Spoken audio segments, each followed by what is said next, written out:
Do you want to grab some B-roll of this coffee mug? I'll wait for you to clean it before I shoot B-roll on it. Clean it? I don't understand what you're saying. It's not. You're alluding to the fact that it's dirty. It's not dirty. I don't wash coffee mugs. That's a nice patina.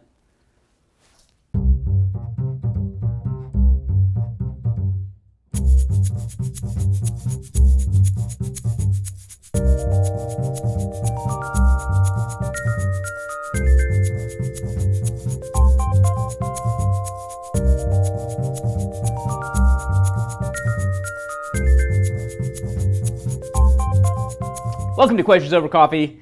Today we will be going through some questions while I drink coffee, because that's what this show is about. All right, first question comes from Rick on Twitter. Hey guys, what's your opinion about fleece as a material? Is there a reason the PCU has no fleece involved? What do you think? So I have two level 3 tops. One's from the block 0, one's from the block 1, and these are both fleece. So this is the level 3, which can be worn as a mid layer, or it could be worn as a standalone. It's just going to breathe really well. It's 100% polyester, so while it's fleece, it's made out of polyester, so it's quick drying. And you can see some areas where grid fleece is located. So this is called a grid fleece. This is just your normal, I know there's a name for this, I just can't think of the type of fleece it is. But it's kind of like a big fuzzy fleece. So on the block 0, they went with a grid fleece on the armpits for ventilation, similar to what the block 2 is made out of. So the block 2 is just kind of like an all grid fleece layer.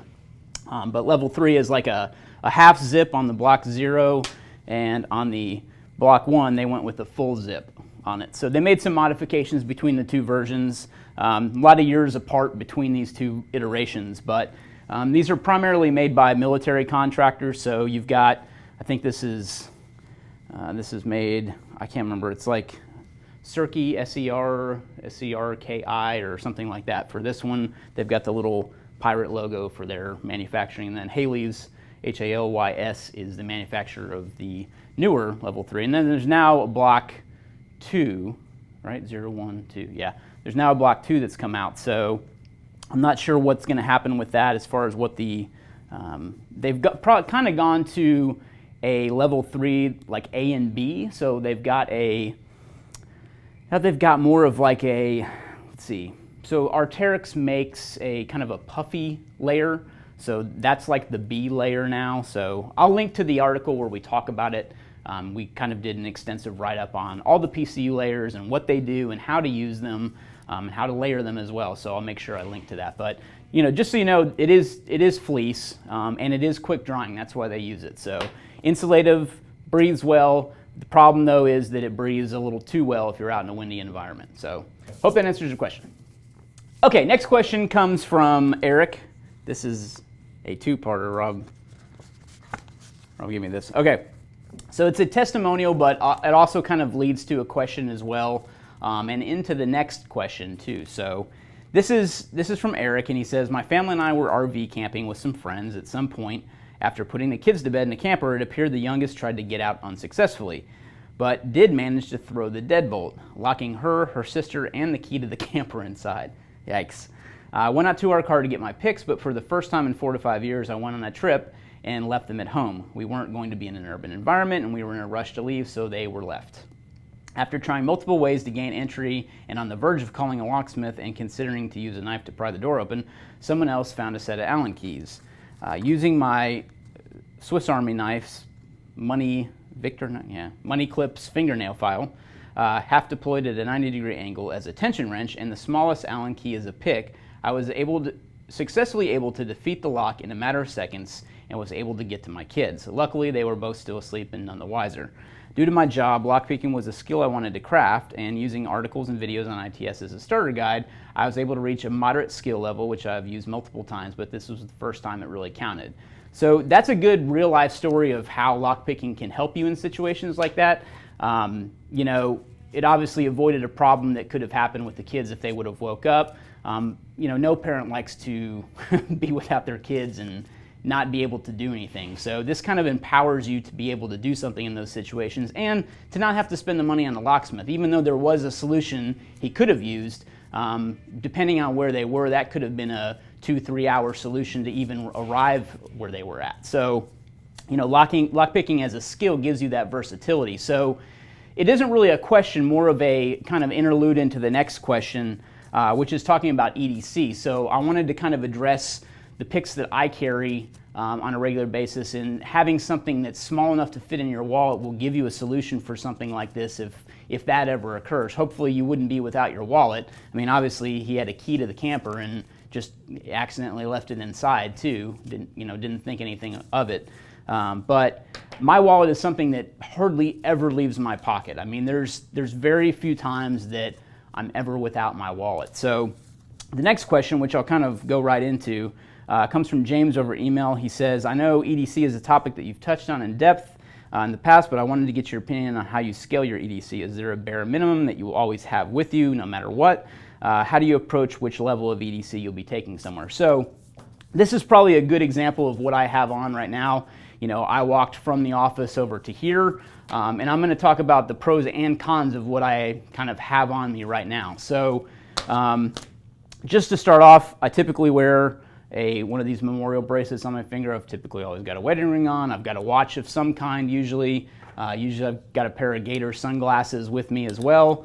And then, my shirt, jeans, whatever, I typically have them pretty well loaded out. However, I don't know if you can see, it's really not too bulky in my pockets. I don't have a lot of stuff sticking out, but yet I've got a lot of stuff in my pocket. So I've transitioned to carrying my phone in my back pocket. That was something that I've only done recently in the past couple of months. And then behind that, I've got a little pocket-sized notebook, and in that same pocket, I carry a flashlight too. So that's kind of my pocket of doom, if you will, but I really don't have an issue carrying that kind of stuff. When I'm sitting down, my phone usually comes out of my pocket, so it's not as bulky back there. If I'm in my car, I'm usually charging my phone. I kind of got in that habit a long time ago that if I'm in a vehicle, I plug in my phone. It helps me out maintain power throughout the day. The flashlight is what I've been carrying for a long time. It's the Streamlight Pro 2L. It's a very bright flashlight, and I use it for more of a diversionary device, or I've always got a light if I need it. I mean, it's come in handy so many times I can't even count how many times I've needed a flashlight and I've had it. I always get particularly sensitive about the batteries in it around the time when it rains or there's thunderstorms, because I feel like if I'm going into buildings and stuff and the power goes out, that's when I'm really going to need it. So I'm always trying to top off batteries even if they're not super low. If it's been a while and I consciously think it's been a while, I'll go ahead and swap them out. And it takes two 123 batteries. And then I've got my wallet in my other back pocket. I switched to carrying kind of a card style wallet, and I've probably got it way too full than it needs to be. I've probably got about 10 cards in it, which is more like a 6-card wallet or something like that. So kind of stacked, if you will. But our little OSS tool set fits really well right there. I mean, that's where I carry it, and I've got a card, and I always keep some spare cash in here too, just as an emergency measure. But that little OSS tool set really takes up that much space. I mean, it's so tiny. There's the tension wrench, and the set, which even though it's crammed in here, can be kind of a pain to get out. So there's a little OSS tool set and the tension wrench. So very small, but it's super capable. I mean, I'm able to do quite a bit with this set. I mean, the rake on it is great. The city rake is great. It's got a little pocket saw on it too. So, and the tension wrench is really what makes or breaks a pick set. And this tension wrench happens to be amazing.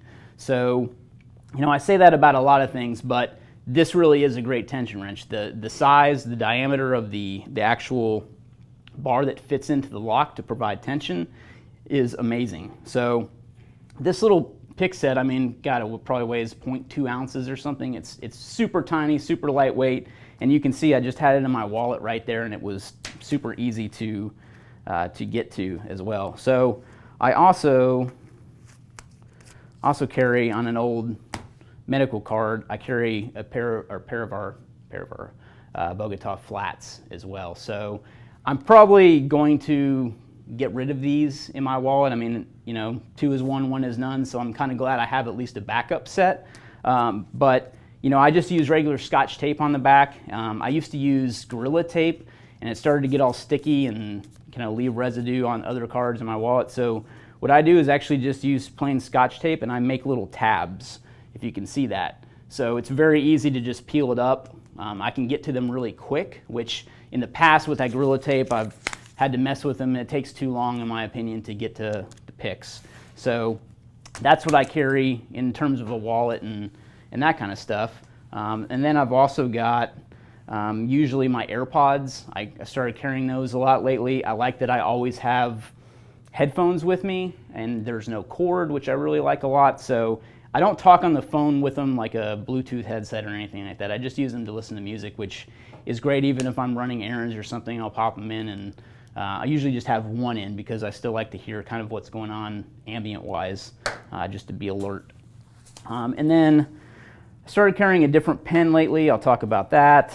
I have our Ready Balm that we carry in the ITS store now, which I think is a really cool lip balm. And I'm not just saying that. I think it's a very cool replacement for like a Burt's Beeswax, because it's made out of beeswax, made out of Burt. So it's good for like cracked hands and things like that. And I have been using it lately because for some reason it's still hot as hell here in Texas, but I'm getting cracked hands, so it's kind of weird. We're in a weird conundrum situation right now here in Texas weather-wise, which we usually are. Then I've usually got my keys in my pocket, and I use one of our little Key Smart devices to carry keys with. It makes them nice, makes them kind of Swiss Army-like to open. Very cool way to carry keys, in my opinion.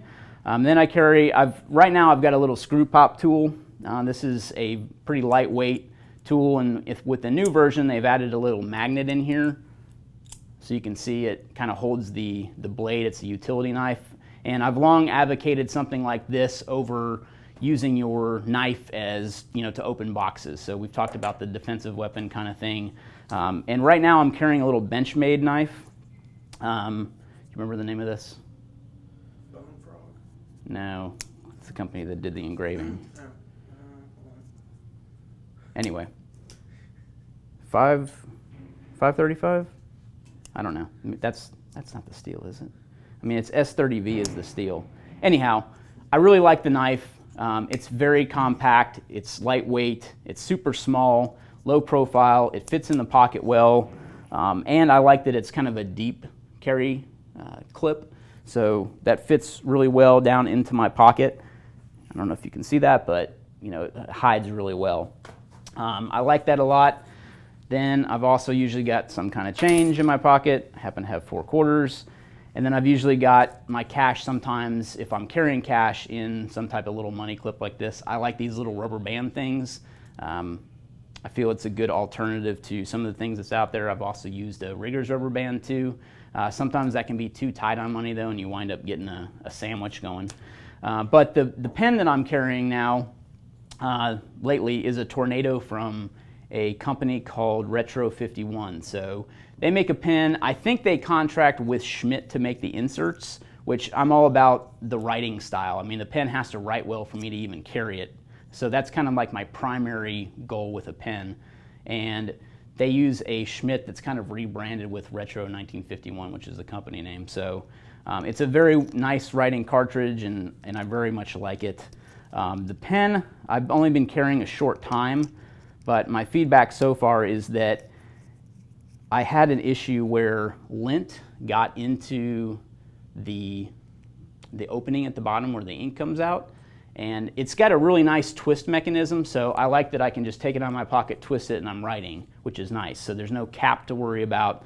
But with the lint that was in my pocket, what happened is that it kind of got built up in the end of it, which that's my fault. I need to clean out the lint in my pockets, obviously, because it does build up, and I don't even think about that until this happened. But what happened is that built up lint made the ink bleed, and it actually got into my pocket a little bit. And it's not because the cartridge was twisted out.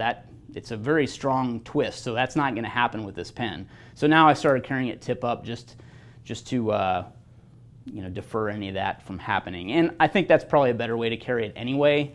I like that the tip isn't down. I really feel like I might stab myself with it. But anyway, that's kind of what I carry. Hopefully I went over everything in enough detail for you.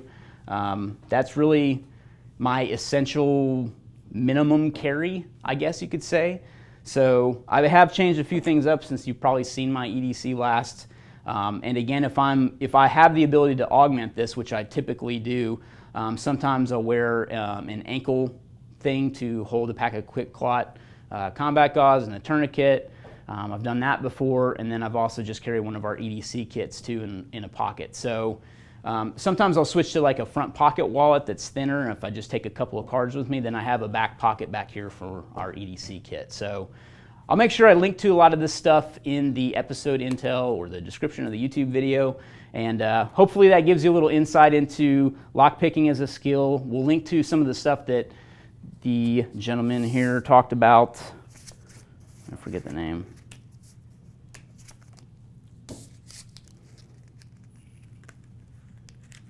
I don't even know if I have a name here. Eric talked about. I'll link to some of that in the description. So thanks for watching. Hey guys, thanks for watching Questions Over Coffee. Remember, if you have questions, use the # Gear Tasting on a social media network. Congratulations to Eric, who I couldn't remember your name. You will get the bag of coffee. We're still giving away coffee with questions, so make sure you get your questions in.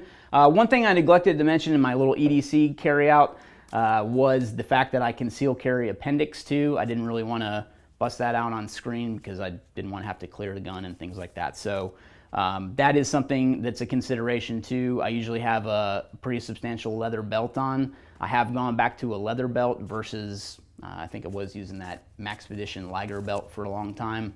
I've kind of since gone back to just regular leather. I like the versatility of it a little better, but sometimes it does a little squeak thing. So anyway, yeah, questions, make sure you subscribe. If you're on YouTube, please hit the little subscribe button. There's a little bell icon too that you'll get notified whenever we make a new video. So thank you very much, and see you next time.